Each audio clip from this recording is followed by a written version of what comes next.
Oh, eu posso fazer o primeiro slide? Aí, ok. Hoje, deixa eu ver se eu ficar aqui, eu ainda estou aparecendo. Eu não preciso aparecer para mim, mas tá bom. Vou responder as seguintes 12 perguntas, entre outras, hoje à noite. Vamos aprender de alguma coisa sobre Daniel que você não sabia. Vamos lá. Por quanto tempo o exército babilônico ficou por volta de Jerusalém? Jerusalém caiu ou foi entregue? O que Nabucodonosor queria do rei de Jerusalém? Qual foi a esperança do rei Joaquim? O que ele queria de Nabucodonosor? Quanto tempo levou para viajar de Israel a Babilônia? Já pensou nisso? Qual era o tamanho de Babilônia em relação a Jerusalém? Quais os significados dos seus novos nomes? O que estudaram na Universidade de Babilônia? Que matemáticos babilônios usaram? Por que era errado comer a comida do rei? Qual é o moral da história da comida e qual era a provisão, a recompensa que Deus deu? Nós vamos aprender tudo isso. Vamos curvar nossas cabeças. Deus nos ajuda a aprender hoje à noite aquilo que o Senhor tem para cada um de nós. Em nome de Jesus, amém. Ok, eu vou falar rápido, vou passar os slides rápidos, vai ser interessante, pelo menos mais ou menos interessante, especialmente se você gostar de Daniel. Então você tem que escutar rapidamente também. Ok. Vamos olhar o começo da vida de Daniel. Ele nasceu num berço de ouro, ou pelo menos num berço de prata. Sua família era de linha de realeza. Estava estudando no templo, não trabalhando em um aprendizado de alguma profissão. Daniel teria ouvido Jeremias e suas profecias muitas vezes. O que Jeremias estava falando? Voltem a Deus, pede perdão pelos pecados, não negligenciam. Toda vez eu tenho dificuldade com essa palavra chata. Os mais vulneráveis não se envolvem em politicagem corruptas. Se não voltar a Deus, Jerusalém vai cair e Babilônia vai conquistar Jerusalém. Babilônia? Não. Jeremias tem que ser a Síria. A Síria era a grande ameaça já há 80 anos, na grande região até mais, mas em Israel 80 anos. Essa profecia que Babilônia ia conquistar Jerusalém veio numa época quando a Síria era uma potência, um império e a futura Babilônia era ainda chamada as hordas caldeias ou as tribos caldeias. Mas nosso Deus sabia o futuro. Bagdad é aqui, Babilônia é aqui. Então, Nabucodonosor e seu pai saíram aqui. Nabucodonosor tinha 17 para 18 anos. Atacaram Nínive. Essa campanha durou 12 anos, mas depois, realmente, no final, durou 1 ano e meio, quando Nabucodonosor tinha 18, 19 a 20, e Nínive caiu, capital da Síria. Os assírios correram para Arã, segundo capital. Depois de 1 ano, aqui o sítio levou 1 ano e meio, lá o sítio levou 1 ano e 3 meses. Caiu de novo, aí fugiram para Carquemes e Arã, batalharam para aquele espaço 4 anos. E Nabucodonosor perdeu mais ou menos a metade dos seus homens. Quando ele tinha 21, 22, 23 e 24 anos de idade, era essa a empreitada dele e foi terrível. Eu acho que a gente conhece Nabucodonosor na Bíblia como um tirano. Eu acho que ele veio a ser um tirano aqui. Eu acho que a vida dele mudou. Creio que a esposa, porque ele casou antes de sair, né? E parece que realmente gostaram. Ele ficou casado com essa mulher, só uma esposa, até ela falecer muitas décadas depois.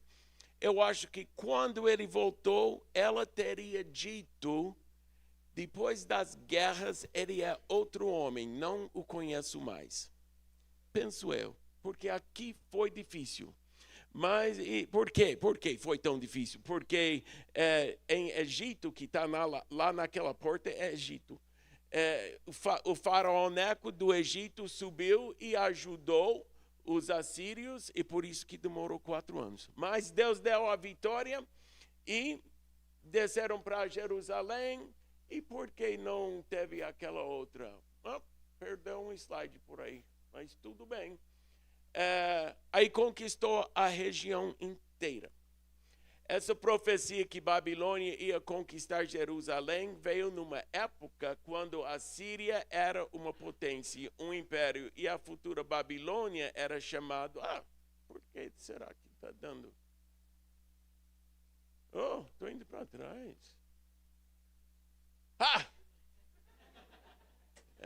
Da próxima vez que isso acontecer, fala, Jay, botão da direita.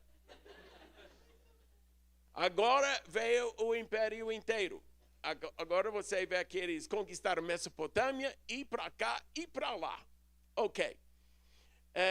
Por quanto tempo o exército ficou por volta de Jerusalém? A resposta é 3 meses ou menos. Muito pouco tempo para um cerco. Você viu que os outros cercos, os 2 foram mais que 1 ano. Aqui é 3 meses. O que o Nabucodonosor queria de Jerusalém? Ele queria ouro do templo, impostos, escravos e jovens para treinar, para trabalhar no palácio e que eventualmente ajudariam a governar seus próprios povos. Qual foi a esperança do rei Joaquim em Jerusalém?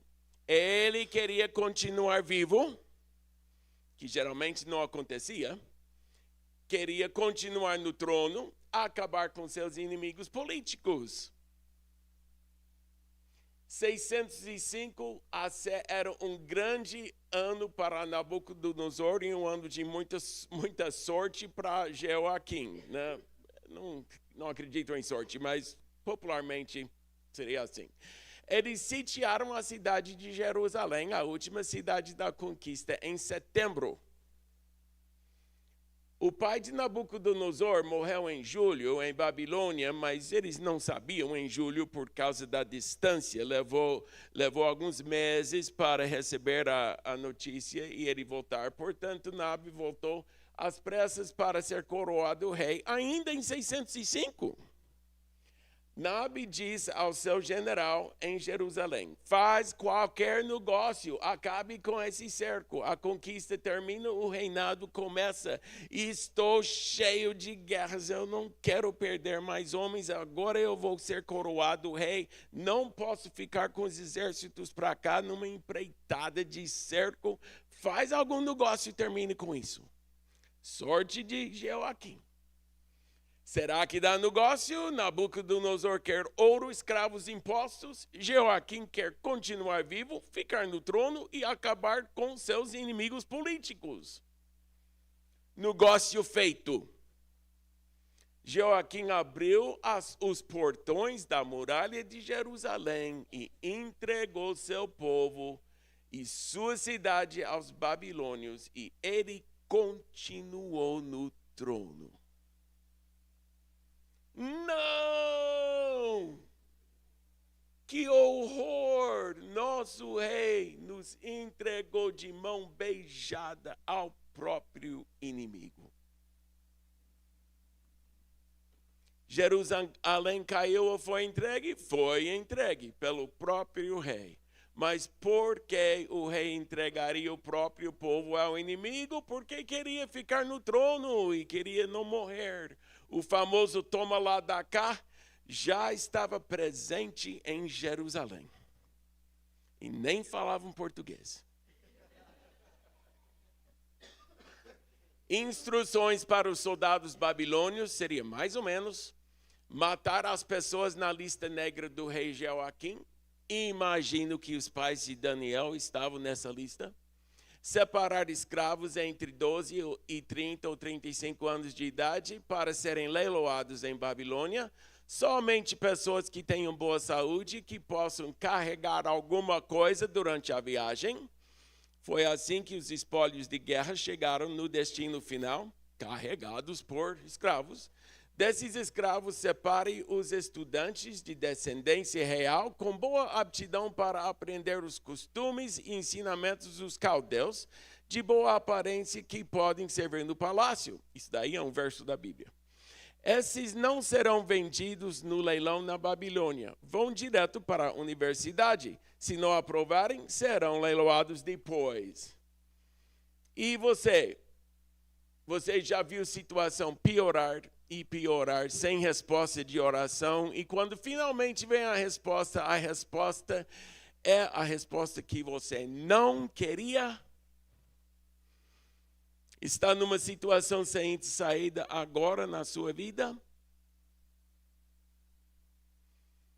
Por que Deus não responde a minhas orações? Orações de Daniel, vamos supor, da idade 5 à idade 14. Pense comigo. Ele é uma criança. O que ele vai orar? Por favor, Deus, faça o povo escutar Jeremias. Não aconteceu. Favor, Deus, não deixe nossa cidade cair. Caiu? Oh, Deus, faça o rei Joaquim escutar tua voz. O rei não escutou a voz de Deus.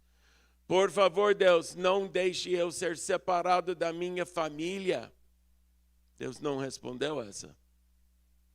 Por favor, Deus, não me deixe ser vendido como escravo para a Babilônia. Mas foi. Por favor, Deus, protege meus amigos, meus parentes, minha família. Até uma certa idade, podia dizer que Daniel poderia ter dito, tudo que eu orei, Deus não respondeu do jeito que eu queria. Mas mesmo assim, vocês já sabem a história, Daniel ficou firme com Deus. No caso de Daniel, as coisas simplesmente não melhoraram. Deus não atendeu suas orações ano após ano após ano. Às vezes é assim com você. Tudo, mas tudo mesmo. Mesmo assim, ele confiou em Deus. E nós, às vezes a gente desiste por coisa pouca, né? Aprendamos esse princípio. Compromisso precede provisão. Todos juntos. Compromisso precede provisão. Daniel capítulo 1. Chegamos na Bíblia. No terceiro ano do reinado de Joaquim, rei de Judá, Nabucodonosor, rei de Babilônia, veio a Jerusalém e a sitiou. Poucas palavras, né? Para tudo isso que aconteceu. E o Senhor entregou Joaquim, rei de Judá, nas suas mãos, e também alguns dos utensílios do templo de Deus. Ele levou os utensílios para o templo do seu Deus, na terra de Sinear, e os colocou na casa do tesouro do seu Deus.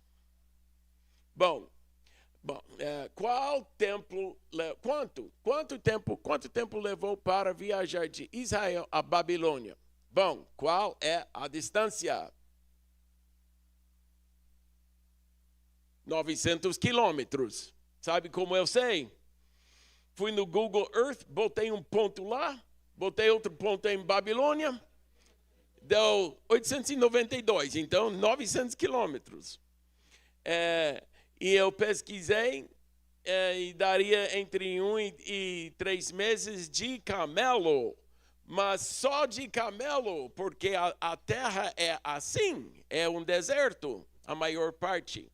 Então, não tem como levar milhares de pessoas direto para lá, porque vai todo mundo morrer no deserto. Eu vou pular dos camelos, não é necessário hoje saber dos camelos. Então, eles tiveram que dar a volta. Sabe como eu sei quanto? Ponto. Chegando em Babilônia deu 1.600 quilômetros, então 1.600 quilômetros. Então, porque nesse caminho tem pasto, tem água, tem vida, tem vilazinhas. 1.600 quilômetros, se for 5 quilômetros por dia, é igual a 320 dias. Mais ou menos um ano. Observações. Será que tiveram uma média de 5 quilômetros por dia? Não sei. Teria semanas que ficariam parados só pastando para recuperar os animais. Outras que forçariam os rebanhos a andar outros que forçariam os rebanhos a andar distâncias mais longas. Bezerrinhos e ovelhinhas não aguentam andar muito longe. Os escravos carregavam os recém-nascidos uma parte do tempo. Então não era como soldados saírem andando, levar multidão. Então, eu acho que menos do que um ano seria muito difícil. Daniel teria visto muitas vilas dessas. É uma vila típica da época. Caxias do Sul. Na época, essa daqui é Caxias. Viagem difícil. Estimado que até 20% morreram. Às vezes tinha comida, às vezes não tinha comida. Os escravos comiam o que os soldados não queriam, o que sobrava. Sonhavam em chegar em Babilônia e ter um lugar fixo para deitar debaixo de uma cobertura, com seu próprio tapete, ter comida suficiente, um roupão extra para não passar tanto frio à noite e talvez o luxo de uma vela. Os sonhos deles nessa época de vida não eram tão altos. Finalmente chegaram em Babilônia. Apesar que era uma cidade temida, com certeza eles estavam muito contentes em finalmente chegar no destino. Qual é o tamanho de Babilônia? Jerusalém, o Jerusalém antigo de Daniel, tinha 64 hectares. Sendo que eu sou agricultor, tudo para mim é hectares. Então, Babilônia tinha 1.024 hectares entre os muros, do lado de dentro dos muros. 16 vezes maior. Não era tipo o dobro de Jerusalém, ou 3 vezes. Era 16 vezes maior. Para esses meninos, é um baita de uma cidade, né? Então, isso cada quadradinho representa 64 hectares. O portão Estar, que é muito famoso. Se você já estudou Babilônia, então você sabe que é muito famoso. Se não, eu estou te falando, é famoso. A grandiosa entrada para a cidade de Babilônia foi desenterrado pelo arqueólogo alemão Robert Caldwell, cuja escavação da Babilônia durou de 1899 até 1917. Ele foi com 130 arqueólogos e 6 navios para lá e fez algumas viagens, levando coisas de volta para a Europa. Os restos dos portões originais e da via processional estão alojados no Museu Pergamon, em Berlim, junto com os muitos artefatos e mais de 500.000 de tabletes de argila com informações sobre tudo. Esses tabletes de argila são mais ou menos esse tamanho, assim, e são escritos pequenininhos, em cuneiforme. Eu não consigo enxergar direito. Parece que você está lendo a bula de um remédio, né? Eu não tenho olhos tão bons. Eu eu não poderia, mesmo se eu soubesse ler cuneiforme, eu não poderia ler de tão pequeno que é. Então, cabia muitas informações. Já sabemos, então, quais são as informações? Parcialmente, a educação, a inflação de todo ano, as leis, as campanhas militares, comida, deuses, templos, brigas administrativas, recibos, cartas diversas, estatutos do guarda real, etc, etc, etc. Durante 100 anos, os anos de Nabucodonosor e Ciro o Grande, escreveram tudo, anotaram tudo.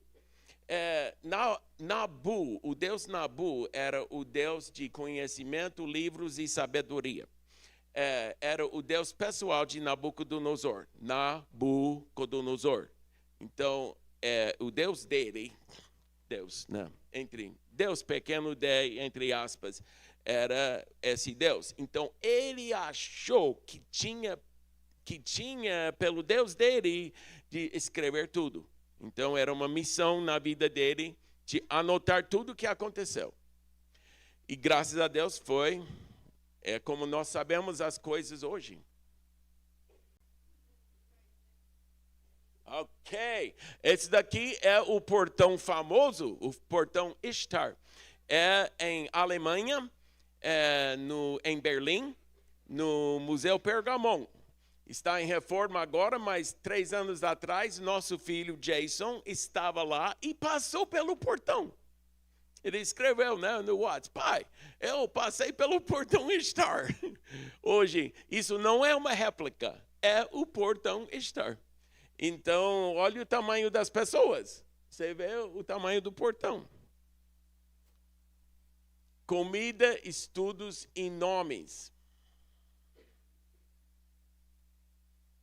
O rei mandou também que os jovens israelitas recebessem todos os dias a mesma comida e o mesmo vinho que ele e o rei comia e bebia. Depois de 3 anos de preparo, esses jovens deviam começar o seu serviço no palácio. Entre os que foram escolhidos estavam Daniel, Ananias, Misael e Azarias, todos da tribo de Judá. Mas tinha outros israelitas lá. Aspenaz lhes deu outros nomes, isto era Beltesazar, Sadraque, Misaque e Abednego. Chegaram em Babilônia, porém, as coisas começaram a desandar. Ganharam novos nomes, nomes com significados babilônicos de deuses babilônicos. Quais os significados de seus novos nomes? Daniel significa Jeová é meu juiz, mas seu novo nome é Beltesazar, Baal, guarde sua vida. Ananias significa Jeová favoreceu. Seu novo nome, Sadraque, significava a comando de Aco. Aco é o deus da lua dos caldeus. Misael significa quem é como Jeová. Mas Misaque significava quem é como Aco. Ou Aco é grandioso. Azarias significa Jeová ajudou, mas Abednego significava servo de Nebo. Nebo ou Nabo era o deus dos livros, conhecimentos e sabedoria. Esses nomes eram terríveis para eles, né? Se tem alguém grávida e você pergunta, qual é o nome que você está pensando em dar para o neném? Bom, se for menina, talvez Sataniana. O menino Lúcifer, o que você acha? O Capetinho? Não, né? Ela está dizendo não. Soava muito mal. A gente não daria nome desse, né, em português. E para eles, ser chamado desses nomes, soava assim para eles, né? Era assim. Babilônia, o berço da perversidade. Eles não estavam mais em Jerusalém, hein? Não estavam mesmo. Estavam percebendo cada dia mais que era um negócio feio. O que estudaram na Universidade de Babilônia? Suas matérias. Isso daqui não é suposto, isso daqui é exato, tirado das tabuinhas de cuneiforme. Nós sabemos os assuntos e também sabemos o conteúdo de cada assunto e como era apresentado para os alunos. Realmente temos muita informação. Estudaram 5 idiomas: aramaico, hebraico, caldeu, pérsio e grego. Estudaram caligrafia, redação, matemática, história, geografia, engenharia, arquitetura, épicos dos deuses caldeus e gregos, filosofia grega, que era uma matéria recém-formada, porém também tinha o estudo dos deuses babilônicos importantes. Jeová não era um desses deuses, pois ele perdeu a guerra.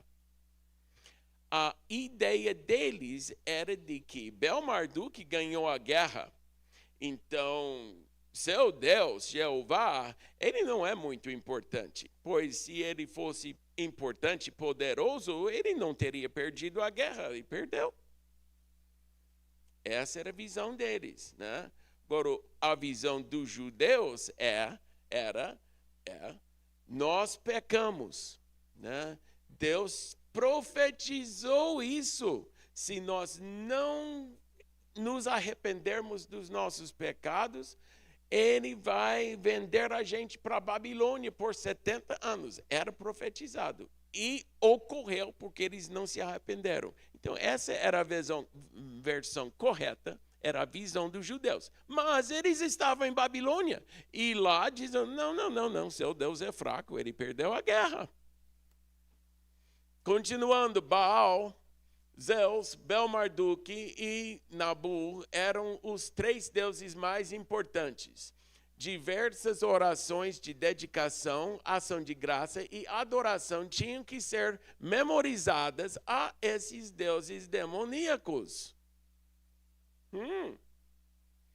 Tinham que estudar e memorizar mentiras e crenças contrárias às suas convicções. Que feio, né? Mas os meninos na Universidade de Babilônia tinham que decorar essas coisas para passar nas provas. E nós, hoje em dia, tem algo semelhante? Bom, primeiramente, a mídia mente para nós todos os dias, isso nós estamos conscientes, né? Mas dos nossos alunos na escola, tem essas questões às vezes, né? Tem que aprender conteúdo que não é nem verdade às vezes. Vamos lembrar, compromisso precede provisão. Juntos. Compromisso precede provisão. De novo, compromisso precede provisão. Que matemática os babilônios usaram? Sexagesimal. O sistema matemático babilônico era um sistema numérico sexagesimal, base 60. Disto derivamos o uso moderno de 60 segundos em 1 minuto, 60 minutos em 1 hora e 360 graus em um círculo. Bom, eu não sei se eu vou pular para 80, 81, vamos ver. A matemática babilônica usando base 60 era tão complicada. Deixa eu só falar um pouquinho o que é base 60. Nós usamos base 10. Então, nós temos só 9 números. 1, 2, 3, 4, 5, 6, 7, 8, 9. E um 0. E depois repete. E a gente bota eles em ordem diferente. Então, matemática básica nossa é isso daí. Depois tem as fórmulas, álgebra e tudo isso. Mas é base 10, né? Base 60, ao invés de ter 9 números, eles têm 59 números em cuneiforme, mas 59 números iguais. Se você tem 37, nós pensamos em 3 10 e 7 uns, né? Eles teriam 37 sobre 60. É uma fração. Então, tudo vira fração. se eles querem subtrair 37 de 59, não é tão simples assim, porque não é base 10. Então, se você tem 59 60avos, menos 37 60avos, e você vai achar a porcentagem da unidade 1, que é 60, que você teria. Ixi. É melhor eu ler. A matemática babilônica usando base 60 era tão complicada que, para economizar tempo, eles usavam tabelas pré-calculadas. Não vou ler aquilo. Os babilônios usavam as listas de quadrados junto com as fórmulas. Essa fórmula aqui e essa fórmula aqui, para simplificar a multiplicação, porque estava multiplicando frações, né? Os babilônios não tinham um algoritmo para divisões longas. Ao invés disso, basearam seu método no fato de que A vezes B é igual a vezes 1B, e o resto eu não vou tentar ler. Juntamente com uma tabela de recíprocos, números cujos os únicos fatores primos são 2, 3 ou 5, conhecidos como números 5 suaves ou regulares. Tem recíprocos finitos em notação sexagesimal. E foram encontradas tabelas com listas extensivas desses recíprocos. Para você não ter que calcular toda vez, você poderia olhar a tabela. Eu acho que, sendo que nós não estamos na universidade, vou pular um pouquinho. História do nosso filho. Eu vou contar essa história porque é interessante e não é tão difícil. Nós temos um filho que é matemático. Ele fez mestrado em Ciências Econômicas aqui na Universidade Federal em Roraima. Depois fez outro mestrado numa universidade nos Estados Unidos. Quando ele estava fazendo mestrado, eu baixei uma fórmula que era a tradução de uma prova que realmente foi dado para os alunos, né? E eu falei, Arão, você consegue resolver isso? Ele deu uma olhada rápido, ele falou, é base 60, né? Eu falei, porque era só uma fórmula, né? Eu falei, é base 60. Eu falei, Ele falou, então deixa eu ver. E ele pegou o calculador, né? Telefone, mas ia calcular. Falei, não pode usar o calculador. Tudo bem. Aí pegou caneta e papel. Não, também não. Porque a prova era oral. Apesar que era matemática, botavam os 10, 15, sei lá, meninos lá na frente e davam o problema. A pessoa, para falar a resposta primeiro, ganhava o ponto, né? E os outros não ganhavam. E foi assim progredindo para ver a classificação da classe. Aí,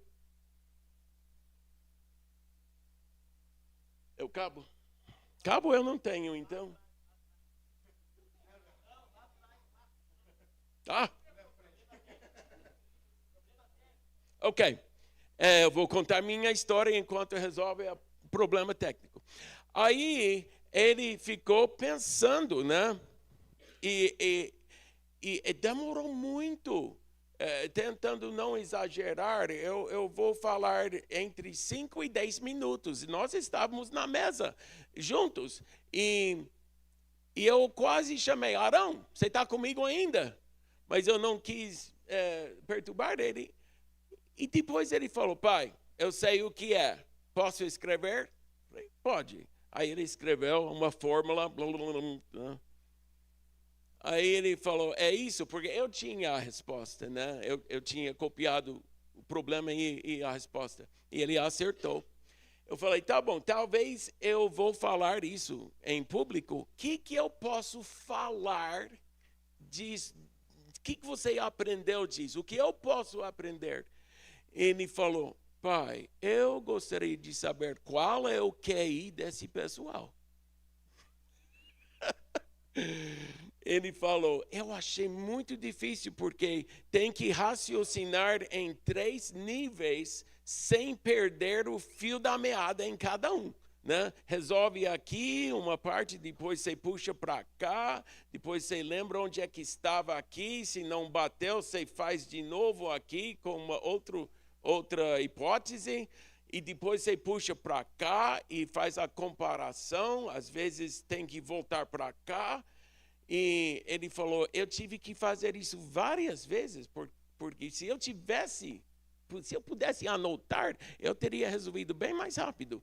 Mas eu achei difícil segurar a informação na minha cabeça. Foi isso que era difícil. Então, aí eu te passo isso também. Que esse comentário, eu gostaria de saber qual é o QI desse pessoal. Então, às vezes, a gente acha que nós somos inteligentes hoje e no passado eles não eram tão inteligentes. Negativo. Só queria falar isso. Ok, vamos para frente. Aqui são os 59 números. Aqui são os 59. Cada um desses é um 60 avos dos deles. Base 60. Pam, pam, pam, pararam, pam, pam. Ufa! Agora é para você. Você foi para o mercado em Babilônia e comprou pintinhos. Seu recibo diz, pintinhos, 3 1/3, pago. Quantos pintinhos você comprou? 200. Dá um salto de palmas para quem falou isso.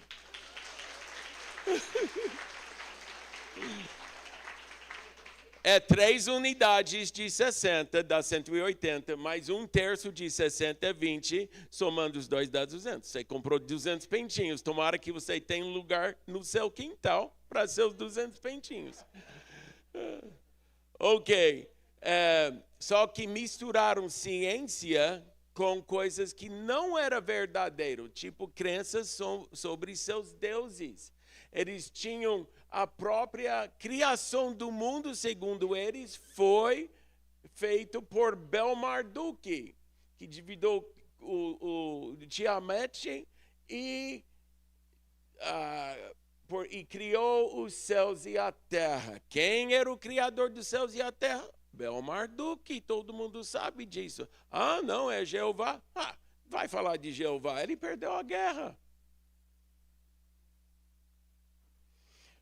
Portanto, sendo que para eles Bel-Marduk criou os céus e a terra, se acharam com a razão, pois Jeová perdeu a guerra. Por que era errado comer a comida do rei? Agora chegamos nessa parte. Comer ou não comer? Eis a questão. 5 motivos. 1, em Babilônia comeram porcos e outros animais impuros. Aquilo estava na mesa. Mesmo animais limpos, às vezes se tornaram impuros, pois quando mataram os animais não eram sangrados ou sangrados corretamente. Portanto, os animais não foram devidamente tratados de acordo com a lei levítica. Mais um motivo para reclamar. Às vezes, sangue era misturado no vinho para dar sabor e poder. Poder, entre aspas, do jeito que eles pensaram. 4, uma parte, ou às vezes todos os animais comidos foram oferecidos como sacrifício aos deuses pagãos. A lei levítica não permitia isso. No Novo Testamento é diferente, na Idade da Graça, mas para eles era aqui, no 4. O uso de comidas e bebidas extravagantes era contrário aos estritos princípios de temperança ensinados nas leis dadas por Moisés. O que fazer?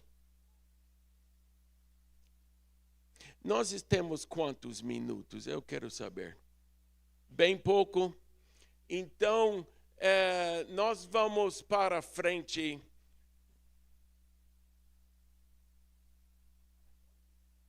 Bom, tem que mais ou menos fazer isso. creio que eles pensaram, até onde vamos ser empurrados? Temos que adotar os usos e costumes dos caldeus. Perdemos nossos nomes, temos nomes de demônios, memorizamos mentiras e blasfêmias contra Jeová para passar nas provas. Também vamos comer o que a nossa lei nos proíbe. Até onde isso vai? Quem somos? Às vezes, como cristão, nós chegamos nessa parte. A gente vai aceitando coisas, vai pensando, bom, talvez eu possa permitir isso, mas chega uma hora que você diz, não, como cristão, eu risco essa linha. Eu creio que foi isso que aconteceu. O que fazer? Aqui não é Jerusalém. Ler juntos. Compromisso precede provisão. Imagino que Daniel falou, já tiraram nossos nomes, já temos que memorizar coisas horríveis. Toda hora querem denegrir nosso Deus. Chega. Para mim, chega. A Bíblia fala que Daniel propôs não comer a comida do rei. Ele convenceu os outros três. Os outros três, eu acho que teriam continuado na mesa do rei, mas ele convenceu-os. De novo, compromisso precede provisão. Você já pensou, não sei o que um servo de Deus deve fazer nessa situação? Realmente não sei. Imagino que Daniel também falou essas mesmas palavras nessa ocasião e em muitas outras ocasiões. Daniel, verso 8, Daniel resolveu que não iria ficar impuro por comer a comida e beber o vinho do rei que o rei dava. Por isso foi pedir para o Aspenaz e depois ele monta um plano para ter um teste de 10 dias e Deus honra isso. Com esses 10 dias eles estavam mais saudáveis do que os outros. E nós vamos pular, aqui Daniel falando com Aspenaz.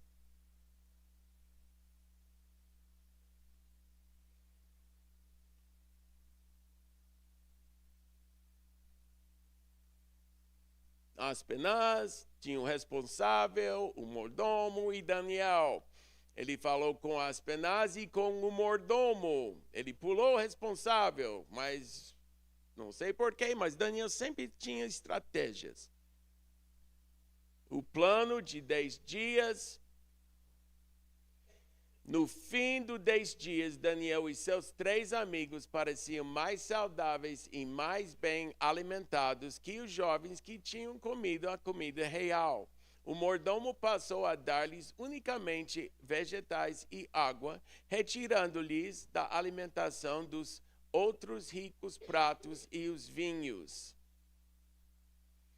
A mesa dos servos era chamada por 3 nomes. Na pesquisa eu vi isso.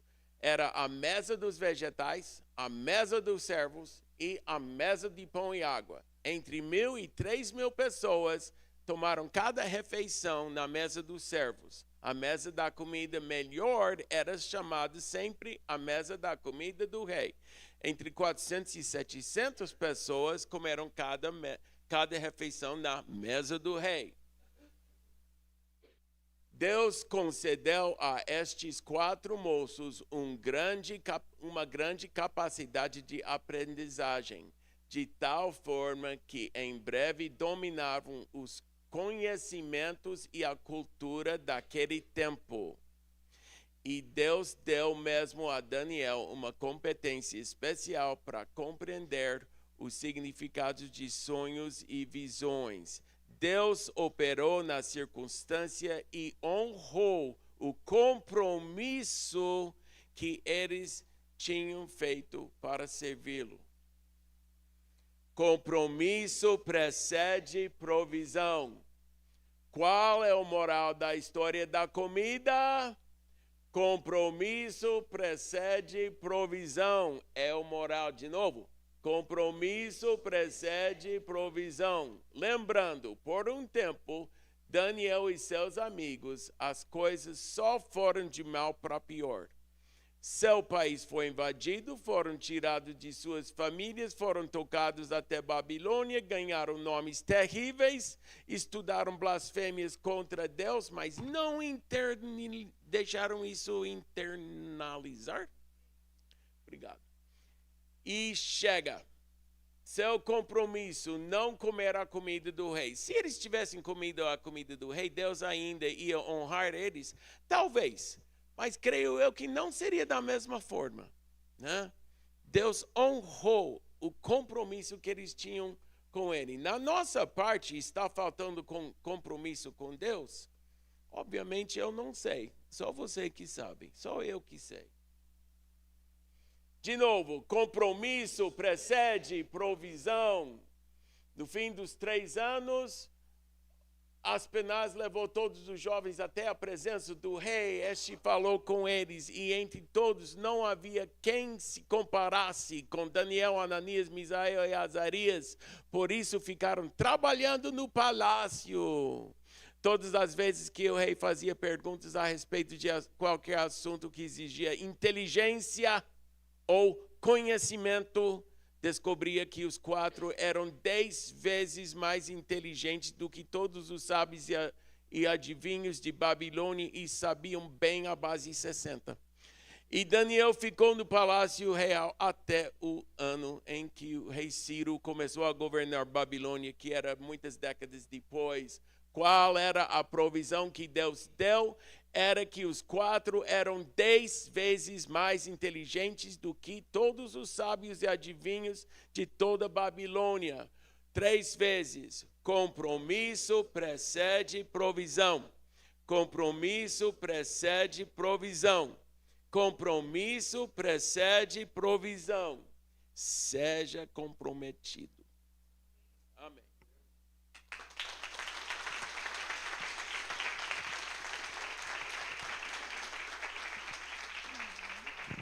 Amém, graças a Deus.